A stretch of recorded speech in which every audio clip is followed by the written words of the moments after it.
Na'udzubillahi samil alim minasyaitonir rajim. Bismillahirrahmanirrahim. Assalamualaikum warahmatullahi wabarakatuh.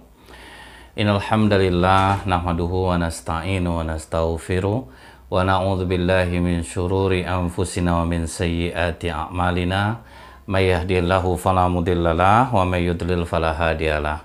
Asyhadu an la ilaha illallah wahdahu la syarikalah wa asyhadu anna Muhammadan abduhu wa rasuluh.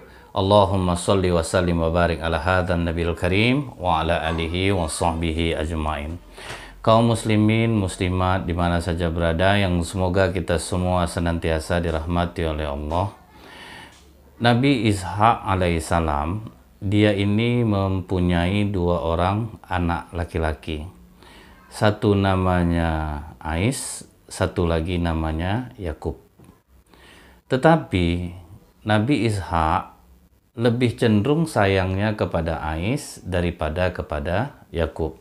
Jadi yang membuat di rumah tangga itu ada terjadi ketidaknyamanan antara orang tua dan anak, salah satunya adalah karena perbedaan memperlakukan kasih sayang terhadap anak-anaknya. Jadi ini sebetulnya sejarah yang hari ini juga terjadi. Sebetulnya kita bisa belajar dari sini. Apa yang menyebabkan kadang anak menjadi anak yang durhaka? Bisa jadi kita lebih cenderung menyayangi satu daripada yang lain. Itu ada suara bakso. Jadi kalau rekaman di rumah itu enaknya, macam-macam suara yang masuk.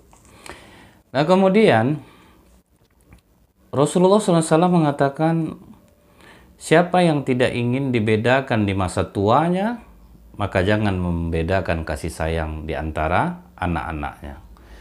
Kadang kita mungkin melihat ada orang tua yang anak-anaknya acuh kepadanya. Bisa jadi karena dulunya orang tuanya memperlakukan berbeda antara anak yang satu dengan yang lain. Di sini kita bisa melihat bahwa fenomena ini terjadi. Banyak orang tua yang teracuhkan di masa tuanya. Walaupun mungkin orang tuanya ini salah, tetapi anak yang tidak mengacuhkan orang tua, dia adalah anak yang durhaka. Kalau kita, apapun alasannya sebagai anak, apapun kesalahan orang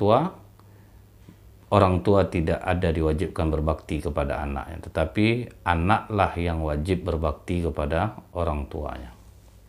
Saya pernah dulu mendengar ini, tapi tidak melihat mendengar.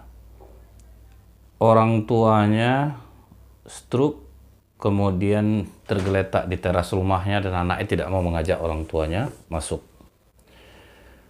Jadi ada orang bertanya, kenapa orang tuanya dibiarkan saja? Kecil kami dulu ditinggalkannya, dia nikah lagi. Gak pernah dinafkahi dia. Setelah dia seperti ini, diantarkan istri mudanya kemari. Nah, jadi ini akibat perlakuan orang tua kepada anak. Namun orang tua tersebut dia mendapat dosa dari apa yang pernah dia lakukan. Sebagai anak kita tidak boleh mendendam kepada orang tua. Seharusnya orang tua itu tetap diperlakukan dengan baik, dan itu memang menyakitkan, tetapi inilah indahnya agama Islam, melarang kita berdendam satu sama lain, apalagi kepada orang tua kita sendiri. Biarlah dia sudah dihukum Allah dengan kesalahan yang dia lakukan. Kemudian istri dari Nabi Ishaq ini lebih cenderungnya sayang kepada Yakub. Jadi yang ayah sayang kepada Ais, yang ibu sayang kepada Yakub. Perlu kita ketahui bahwa Nabi Ishaq ini di masa tuanya matanya buta. Nah jadi Nabi Ishaq memanggil anaknya Ais, kemudian dia berkata, "Wahai Ais, ayah ingin sekali merasakan makananmu. Bisakah kau memasakkan makanan untuk ayah?" Kata Ais, "Bisa ayah." Maka Ais pun berangkat pergi. Nabi Yakub dipanggil oleh ibunya. "Yakub, sini nak." "Ada apa ibu?" "Cepat buatkan makanan untuk ayah. Dan kemudian mintalah ayah berdoa untukmu." Nah, di sini kita bisa belajar juga bahwa selama ini banyak anak-anak hanya minta doanya kepada ibu. Dia tidak minta doa kepada bapak. Padahal doa bapak juga sakral. Banyak yang menjadi acuan bagi para anak hadis kepada siapa kami berbakti. Ya Rasulullah, kepada ibumu, ibumu, ibumu, baru bapakmu. Sehingga banyak anak yang hanya berbakti kepada ibu, kepada bapak enggak. Dia tidak tahu bahwa doa seorang ayah itu adalah sakral. Ngasih duit hanya ngasih ke ibunya aja. Bapaknya tidak pernah dikasih. Saya pernah lihat kakek-kakek bakar dompet. Saya tanya, kek kenapa dibakar dompetnya? Anak saya nggak pernah ngisi, Ustaz. Dia hanya ngasih ke istri saya aja. Berapa lukanya perasaan seorang ayah. Kalau ada pertanyaan, kenapa saya sudah ngasih orang tua tapi hidup saya susah, takutnya gini, ibu dikasih, bapak enggak. Ada anak yang mengatakan, kan kalau ibu dikasih kan bapak dapat juga, Ustaz. Mana pula dapat? Nggak akan dapat bapak. Kalau udah sampai uang di tangan ibu, bapak nggak akan dapat. Kalaupun beli lontong, betul-betul lontong, bapak yang dikasihnya nggak ada salah lauk, nggak ada kerupuk cabai. Pokoknya begitulah. Jadi kalau ngasih ibu, kasih juga bapak. Nah, ibu juga ngerti juga, kalau jangan diambil semua apa yang ada di dompet bapak. Isi juga dompetnya. Nah, kemudian apabila surga di bawah telapak kaki ibu, nah pintu surga, tengah surga itu adalah ayah. Pada masa Khalifah Umar bin Khattab, ada seorang anak yang memukuli kepala ayahnya. Kemudian tangannya ditangkap oleh ayahnya, dibawa dia ke hadapan Khalifah Umar. Sampai di hadapan Khalifah Umar, ditanya oleh Khalifah Umar, ada apa ini? Ini anak durhaka Khalifah. Dia berani melayangkan tinjunya ke mukaku. Kata Khalifah Umar, wahai nak, tidak tahukah engkau bahwa seorang ayah itu adalah pintu tengah surga? Jadi ingat itu, ayah adalah pintu tengah surga. Di zaman Rasulullah SAW, ada seorang ayah yang khilaf, dia bertamu ke rumah anaknya, kemudian dia mencuri. Anaknya ini mengadu kepada Rasulullah. Ya Rasulullah, ayahku telah mencuri di rumahku. Kalau sudah sampai ke Rasulullah, pencuri batas nisabnya seharga tameng. Nah, jadi kalau sudah mencuri rasa-rasa harga tameng, berapa sih harga tameng? 600, 700 ribu mungkin, atau 1 juta. Maka itu dipotong tangannya. Nah, laporan sudah sampai ke Rasulullah. Dalam Islam ini kita bisa membebaskan seseorang dari hukuman apabila belum sampai kepada aparat. Kita misalnya di masjid ada orang nyongkel kotak infak, ketangkap. Kalau dalam Islam, kalau kita maafkan dia bebas, polisi nggak bisa apa-apa untuk nangkap dia. Ini kadang udah digebukin, diserahin lagi ke polisi, banyak betul kena jadinya kan. Tapi kalau sudah sampai ke polisi, maka hukum yang akan tetap berjalan.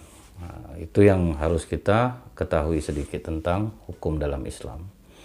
Orang yang mau dihukum mati aja, kalau sempat keluarga korban memaafkan, itu langsung dimaafkan, langsung lepas. Walaupun akan dieksekusi.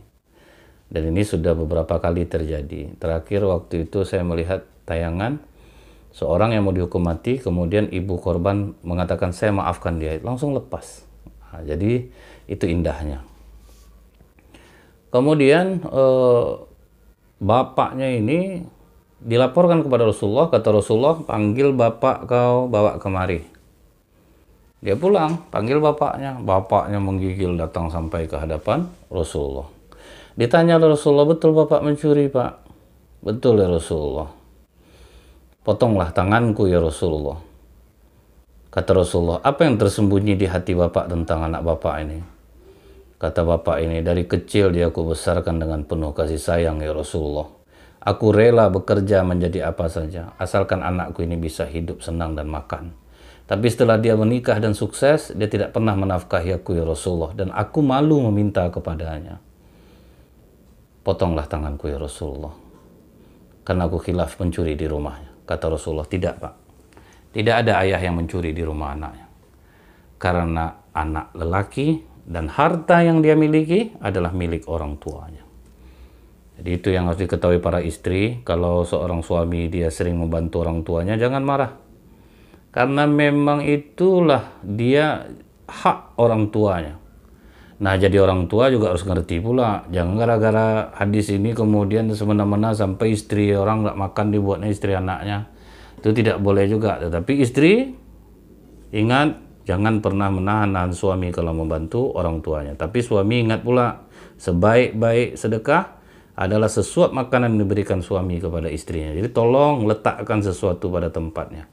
Ini gara-gara membantu orang tua, istri payah dibuatnya hidup. Ini nggak boleh. Kan sering seperti itu, berat sama keluarga istrinya sampai susah jadinya. Atau terlalu berat kepada istri, orang tua pula yang terlantar. Ini tolong diletakkan sesuai porsinya. Setelah itu, tahulah kita sekarang bahwa kedudukan seorang ayah itu tinggi. Dimintai doanya. Jadi jangan minta doa sama ibu aja, minta juga kepada ayah. Disuruh oleh ibu Nabi Yakub, cepat buat makanan nak, setelah itu hidangkan ke ayahmu, minta doa kepada ayahmu. Nah, Nabi Yakub pun masak. Ternyata dia lebih siap duluan daripada Ais. Jadi duluan selesai masakan Nabi Yakub, kemudian dia pergi ke tempat ayahnya dengan memakai mantel yang sering dipakai oleh Ais. Ayah, makanlah ayah. Dirasa oleh Nabi Ishak yang buta ini badannya. Kenapa suaramu seperti Yakub, Ais? Sudahlah ayah, makanlah dan doakan aku. Doa apa yang kau minta, Ais? Doakan Yakub, Ais. Doa apa yang kau minta? Doakan aku, ayah, agar aku memiliki istri dan anak keturunan yang banyak. Jadi tanpa menyebut nama, Nabi Ishak berdoa, ya Allah, karuniakanlah anakku ini istri dan keturunan yang banyak serta harta yang berlimpah. Nah, dapat dia doa. Setelah selesai, Nabi Yakub pergi. Ais sudah siap. Begitu Ais siap, dihidangkan makanan, ayah makanlah. Loh, kok makan lagi nih? Kalian ini aneh. Tadi Ais suaranya seperti Yakub. Nah, sekarang Yakub suaranya seperti Ais. Aku Ais, ayah. Dipegang oleh ayahnya. Waduh, jadi siapa tadi? Kau sudah makan, ayah? Sudah. Oh, berarti Yakub itu ayah. Apakah kau mendoakan Yakub? Ya, kalau begitu doakan juga aku, ayah, agar aku memiliki kekuatan pasukan dan persenjataan yang banyak. Akhirnya berdendamlah Ais kepada Nabi Yakub. Nabi Yakub mencurangi abangnya dalam hal ini. Dia curangi abangnya, dia ngaku seperti Ais. Kemudian dia minta doa kepada ayahnya. Walaupun Nabi itu terbebas dari kesalahan, ini sebagai pembelajaran sebetulnya bagi kita umat Islam. Setelah itu dia minta doa itu supaya apa? Suatu saat dia akan membunuh Yakub. Dendamlah Ais kepada Yakub. Karena ibunya tahu Ais ini dendam kepada Yakub, maka dibisikkannya kepada Nabi Yakub, wahai Yakub, tinggallah engkau ke tempat pamanmu yang bernama Laban. Tinggallah engkau di sana. Jadi ini juga dalam kitab Qisasul Anbiya karya Ibnu Katsir rahimahullah. Berangkatlah Nabi Yakub buru-buru, siapkan pakaian, dia izin kepada ayahnya, dia berangkat ke rumah pamannya tanpa diketahui oleh Ais. Sampai di rumah Laban, pamannya ini, nah Laban ini mempunyai anak gadis 2 orang. Satu namanya Lia, satu namanya Rahil. Kalau yang Lia ini wajahnya sangat tidak menarik. Tapi kalau Rahil wajahnya sangat menarik. Nah, jadi satu kurang menarik, satu sangat menarik. Apa kata Nabi Yakub? Paman, aku kan bakal lama tinggal di sini, paman. Kalau paman tidak keberatan, izinkan aku menikah dengan Rahil. Dikatakan oleh pamannya Laban ini, boleh, kau boleh menikah dengan Rahil, tapi dengan syarat kau kerja dulu dengan aku 6 tahun. Jadi tidak ada yang instan. Kalau mau dapat yang spesial, kamu lihatkan dulu pengorbanan kamu. Nah, tinggallah dia sama pamannya Laban. Semangat dia membantu pamannya ini. Kenapa? Ada tujuan. Jadi ketika kita mendapatkan tujuan apa yang ingin kita tuju dalam kehidupan ini, maka semangat untuk ke sana pun akan tinggi jadinya. Ketika kita lemah dalam pekerjaan, ingat tujuan kita ini apa? Kalau kita punya tujuan tuh kita akan semangat jadinya, hilang rasa jenuh. Begitu juga orang berdakwah, tujuannya apa?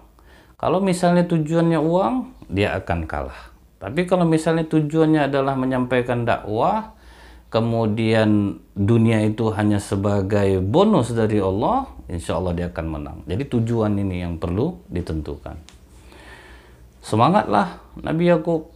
Setelah 6 tahun, apa katanya kepada pamannya ini? Paman, aku sudah 6 tahun bekerja dengan paman. Bolehkah aku menikah dengan Rahil? Kata pamannya, boleh sebetulnya. Ini pakai sebetulnya nih. Tetapi jadi adat kita ini, Yakub, tidak boleh adiknya nikah sebelum kakaknya.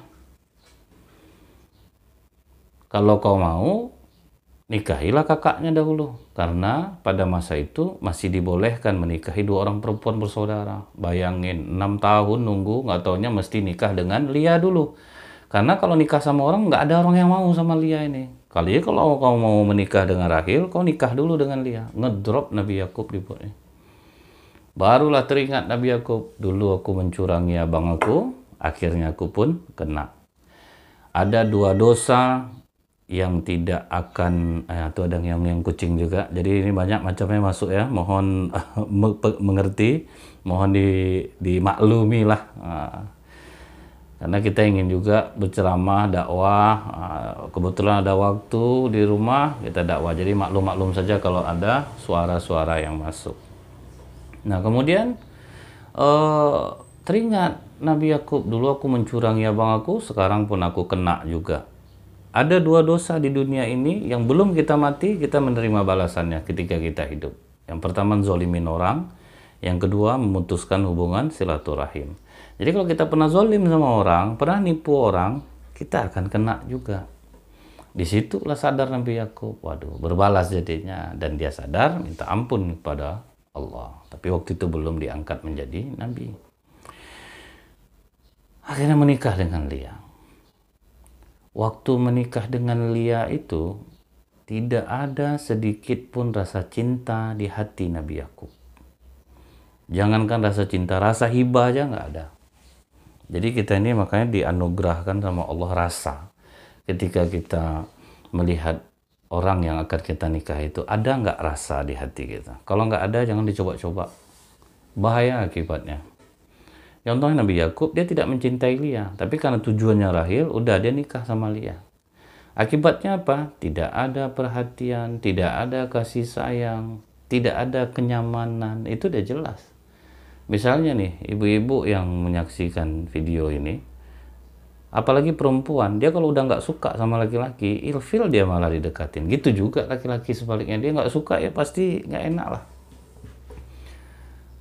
Sehingga rasa cinta itu sangat dibutuhkan dalam rumah tangga itu. Kalau sempat tidak ada rasa cinta itu ya seperti hamburger tanpa tomat kata orang kan, nggak enak dia. Nggak pakai mayones apalah. Roti yang mesti pakai mayones tuh emang enaknya pakai mayones, kalau enggak ya nggak enak. Pakai keju campurannya enak, jadi kalau nggak pakai keju ya tidak enak. Jadi inilah harus dibangun dengan rasa cinta. Rasa cinta itu perlu. Kadang udah cinta pun ada juga masalahnya, tapi itulah faktor yang sangat penting cinta ini. Tetapi Lia ini rahimnya subur, jadi dia subur, dia melahirkan. Tidak cinta, tetapi halal berhubungan, melahirkan. Akibatnya apa? Nabi Yakub juga kurang acuh kepada anak-anaknya ini. Harta banyak, harta berlimpah, tetapi dia kurang perhatian kepada anak-anaknya. Dari Lia ini kurang perhatian Nabi Yakub. Kemudian setelah beberapa tahun, barulah diizinkan Nabi Yakub menikah dengan Rahil. Nah, begitu menikah dengan Rahil ini tumpah ruahlah kasih sayang Nabi Yakub hanya untuk Rahil. Tetapi bedanya apa? Rahil mandul. Kalau Lia subur. Nah, Lia terus punya anak. Kemudian ada selir lagi. Dari selir itu ada lagi anak. Jadi ada 2 orang selir. Satu dikasih oleh Rahil. Jadi Rahil ini dia merasa nggak enak hati, tanda sayang dia dikasihnya selir kepada Nabi Yakub.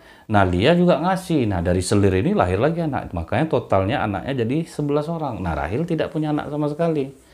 Jadi ibu-ibu kalau panas jangan sampai seperti ini, Bu. Enak betul kami jadinya panas, cemburu, kasih suami istri. Waduh. Kalau itu ya tambah sakit kan jadinya, tambah sakit. Apalagi tidak bisa punya anak, yang ini bisa punya anak. Tambah terasa kekurangannya itu dalam betul sakitnya. Nah, Rahil salah waktu itu. Dia salah, dia kasih selir istri, yang dia juga ngasih istri juga. Sehingga total anak jadinya 11. Namun, Nabi Yakub tidak begitu perhatian dia kepada istri-istrinya ini dan kepada anak-anaknya. Karena tujuannya hanya Rahil. Nah, Rahil lah segalanya. Sayang Nabi Yakub kepada Rahil ini. Akhirnya Rahil mengubah cara.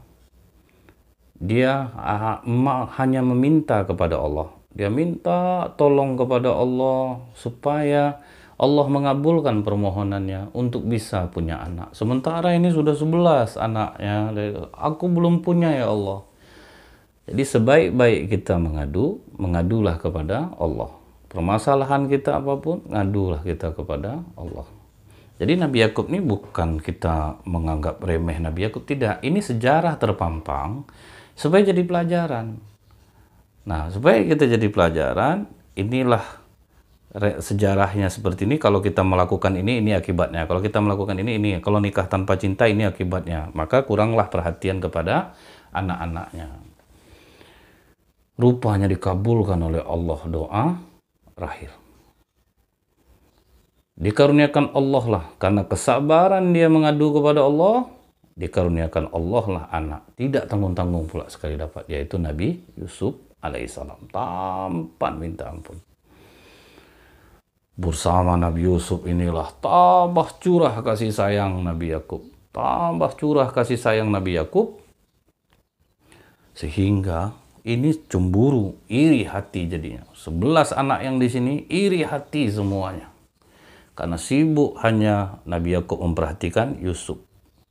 Tidak lama kemudian hamil lagi, lahir lagi seorang anak yang bernama Bunyamin. Nah, waktu lahir Bunyamin inilah Rahil meninggal dunia. Jadi betul-betul diperhatikan betul oleh Nabi Yakub karena dia sangat cinta kepada Rahil. Cuman nih jangan pula ibu-ibu jadi patokan ya, Bu ya. Pantas suami aku benci sama anakku, tidak cinta mungkin sama aku. Bukan berarti itu ya, Bu ya. Belum tentu. Tapi boleh juga lah ibu tanyakan tuh, mana tahu ya. Nah, yang 11 ini iri hati, hasad, dengki kepada Nabi Yusuf dan Bunyamin. Jadi Nabi Yusuf itu saudaranya cuma Bunyamin, Nabi Yusuf dan Bunyamin. Kalau ini 11 dari pihak Lia dan 2 orang istri yang lain ini. Inilah cikal bakal kenapa saudara-saudara Nabi Yusuf itu dendam betul kepada Nabi Yusuf, bahkan ingin membunuhnya. Insya Allah akan kita lanjutkan ke part yang kedua tentang kisah Nabi Yusuf alaihissalam. Subhanakallahumma bihamdika asyhadu an la ilaha illa anta astaghfiruka wa atubu ilaik. Assalamualaikum warahmatullahi wabarakatuh.